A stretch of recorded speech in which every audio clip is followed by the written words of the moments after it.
Hey, this is Jack with Cloud9 Audio. Today I'm going to demonstrate the Analog Alien FuzzBUbble 45. The FuzzBUbble 45 is actually two pedals in one. The Pete side is a distortion overdrive that sounds like a vintage tube amplifier, and the Jimmy side is one of the best sounding fuzz faces on the planet. Before we get started, let's take a closer look at the pedal. On the Pete side, there are two controls. The first one affects the output. This controls the amount of affected signal that you send to your amplifier. Right next to it is the ear control. With this control, you can adjust the amount of overdrive that the pedal will produce. There's also a tone switch to roll off some low end if you need to. On the Jimmy side, you'll find three controls. There's an input control, which controls the incoming signal level, an output control for controlling the amount of affected signal that you send to your amplifier, and the haze control. The haze control controls the intensity of the fuzz, which is very versatile, as we shall see. There's also a tone switch to roll off some low end if you need to. Let's start by listening to the direct sound of the guitar and amp first. We'll be using a Vox AC30 and a Gibson Les Paul DC.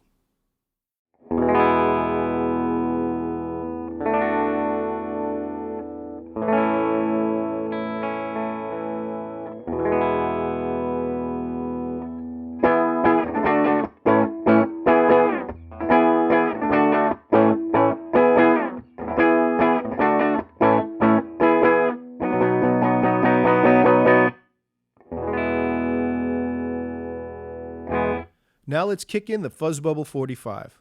We'll start with the Pete side first. We're going to set the output control to 1 o'clock and the ear control to 1967. Let's have a listen.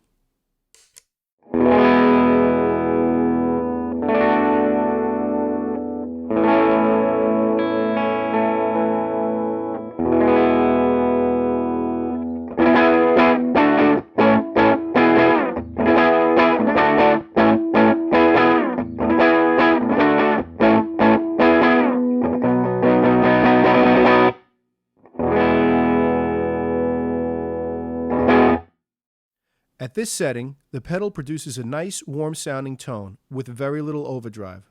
This is perfect for playing rhythm guitar or for a country-sounding lead guitar solo. Now let's move forward a little and set the ear control to 1969.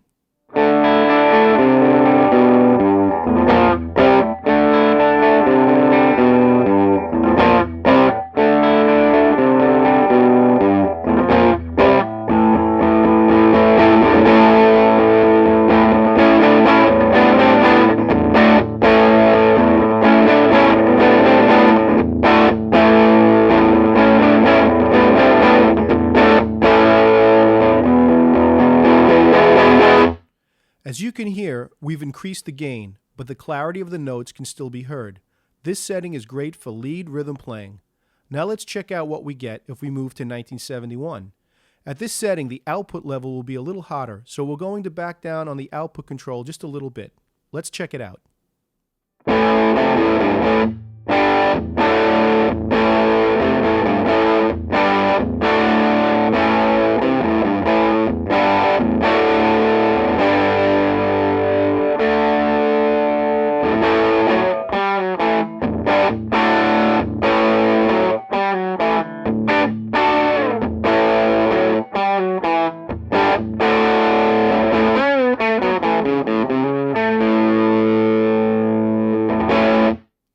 We've increased the gain even more, but the notes still retain their clarity.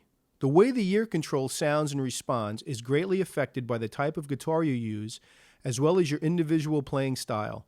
The harder or more aggressive you play, the more distorted the sound will become, just like a vintage tube amp. Now let's see what happens when we go all the way to 1977.